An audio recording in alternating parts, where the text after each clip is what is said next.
Well, good afternoon, everyone. It's my great pleasure to be here today and share with you my personal story as a teenager girl growing up in a foreign country all by myself. To me, resilience makes things possible. At my age of 15, with 2 large luggage trunks, I stepped on the ground of a foreign country that is represented by a tiny red dot on a world map, Singapore, all by myself, alone.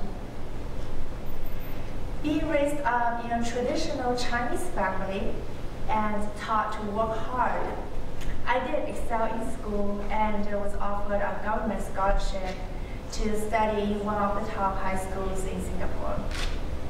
Well, such an accomplishment was exciting, but my excitement upon arrival was quickly washed out by the tough reality waiting for me in Singapore. Though both are Asian countries and very close by, Singapore and China are very different in many ways.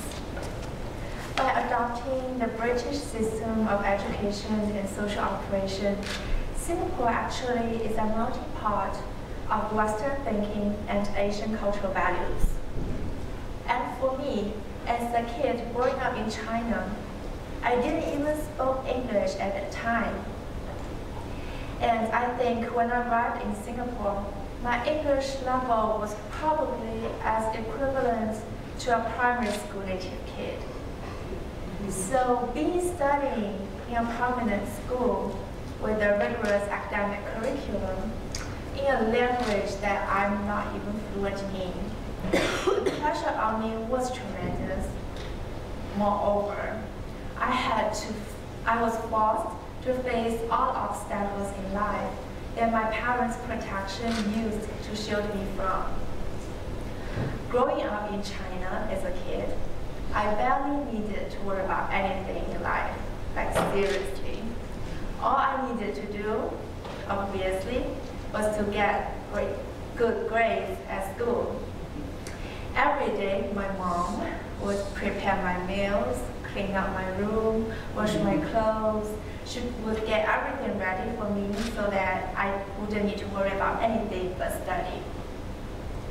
But going to Singapore and living abroad all by myself, I was forced to face everything and handle everything independently. Together with all the other girls selected by the same program, I lived in an all-female boarding school in Singapore. There were 30 of us selected for the program, and 30 of us occupied one whole floor in the boarding school, with 3 of us sharing a room. I could still remember that every day after school, the first thing we would do was lining up in the corridor in the boarding school and waited for our turn to use the telephone located at the end of each floor. We would wait for our turn to call our parents while watching a girl on the phone talking while crying. But one after another, we repeated the same thing. For us, I think there was an interesting bond formed among the 30 of us, not only because we shared a common academic goal, but more importantly, I think together we went through the most overwhelming hardship at that time for a group of 15-year-old teenager girls.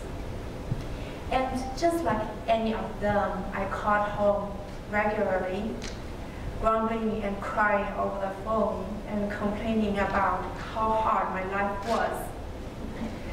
But after hanging up the phone, I would still go back to my study desk and pick up piles of schoolwork. Well, I do want to prove myself, and I don't want to disappoint my family. It is undoubted that my parents and my family has a significant impact on me. Both of my parents grew up just in ordinary families. They didn't even receive any tertiary education at their time. But they have broad visions. they have always been supportive and encouraging to me on my way to secure a better future. So though at that time, my life in Singapore was truly tough for me, honestly, I have never thought of giving up, because I felt that the strength I received from those who love me and whom I also love would carry me through that tough journey. And so I realized that the only solution for me to overcome the struggles at school was to keep working hard. So I spent tons of time studying English at night and communicating with native peers and teachers. And gradually, my grades at school moved above the passing line and moved upwards bit by bit. But more importantly, I started to make an independent living by myself. Grocery shopping, cooking, house cleaning. I did all those at the age of 15 all by myself. And I started to realize more values within myself than just a bookworm who knows nothing but study. I think I did improve a lot through that journey, though there were still many embarrassing moments for a 15-year-old living alone abroad. The most unforgettable experience for me was my first time using an ATM machine in Singapore. I was very nervous waiting in a line to get up to the machine located outside a supermarket. I tiptoed and squeezed my eyes so hard to observe how other people in front of me handled the machine. And it was my turn. So I went up, I cautiously looked over my shoulder. Lucky, there was no one behind me. So I felt a bit safer and took my time. I took out my card. I carefully inserted it into a flat, flashing opening on the machine, just as what I had observed earlier. But the card didn't go in by itself. So I doubted and pushed it in with a bit more strength. Well, now the card is completely in the slot. But nothing happened. There was nothing showing up on the screen, and that slot was keep flashing. I started to panic, as I had never encountered such a situation before. And all sorts of terrifying ideas that a 15-year-old could possibly think of just started to appear in my head. Is this a prank? Is all the money in my account gone by now? What do I do? And I felt desperate when a mid-aged man suddenly approached me, who completely appeared suspicious at that moment to me. And I was preparing myself to physically block him away from the machine when he took a look at the machine and he frowned at me with disbelief. And that's what he told me. Miss, why would you ever put your card into the receipt slot? Well, honestly, I was relieved to hear that. I was relieved, despite feeling deeply embarrassed at the same time. Well, eventually my card was retrieved by technicians with a whole group of people watching me get my card back. That was just one of many silly things I did at the age of 15, alone in Singapore. But, well, I think our experiences make us grow. And by looking back, I realized that my decision of going to Singapore probably was one of the life-changing moments for me.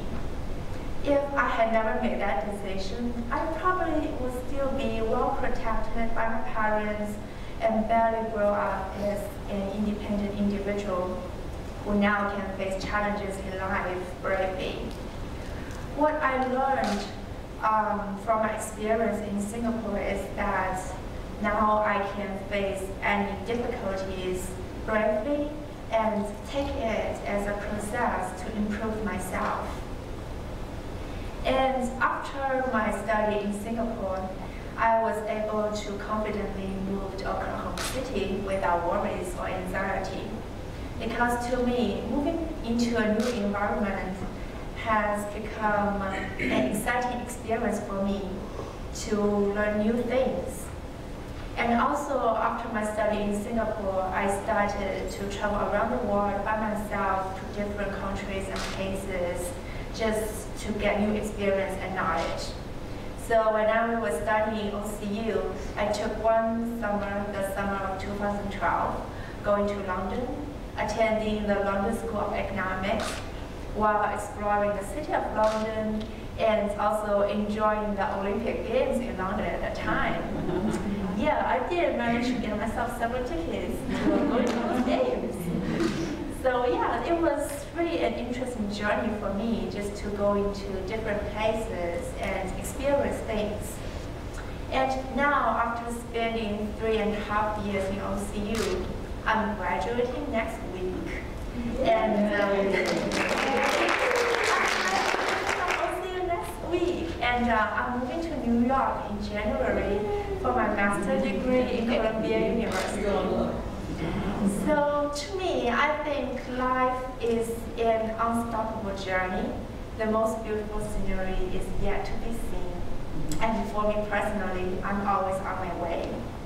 So thank you very much.